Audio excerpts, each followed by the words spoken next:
Имя, которое, пожалуй, знакомо каждому ингушу еще с малых лет. Подвиг горянки – это история о жизни и судьбе первой ингушской женщины-врача Асият Тутаевой. До премьеры еще немало времени, а пока репетиции в поте лица.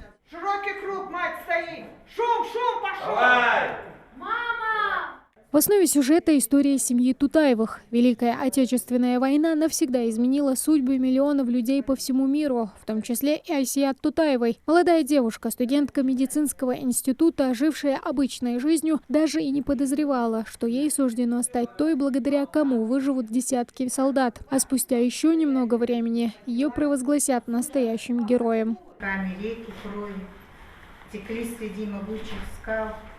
Не раз ингуш вдали от дома по горным склонам тосковал. Этот спектакль своего рода документальная хроника. Здесь нет главных и заглавных героев. Актеры живого плана проживают эту историю от и до. Сестер спектакля олицетворяют хрупкие с виду, но крепкие духом березки. Информации очень мало.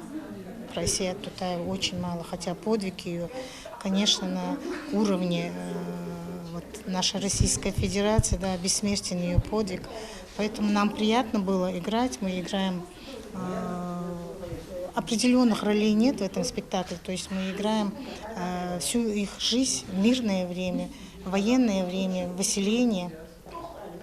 И кто из них остался жив.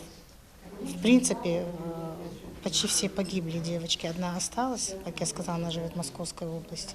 Эту задумку Лейла Хадзиева лелеяла долгих 2 года. Информацию об Асият и ее семье главный режиссер театра собирала, что называется, по крупицам. К сожалению, театры еще не брали такой материал.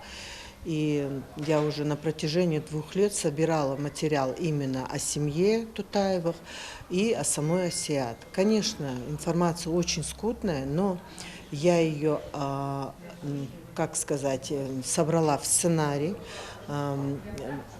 несла драматургию и режиссерский свой замысел, обхудожествила этот сценарий.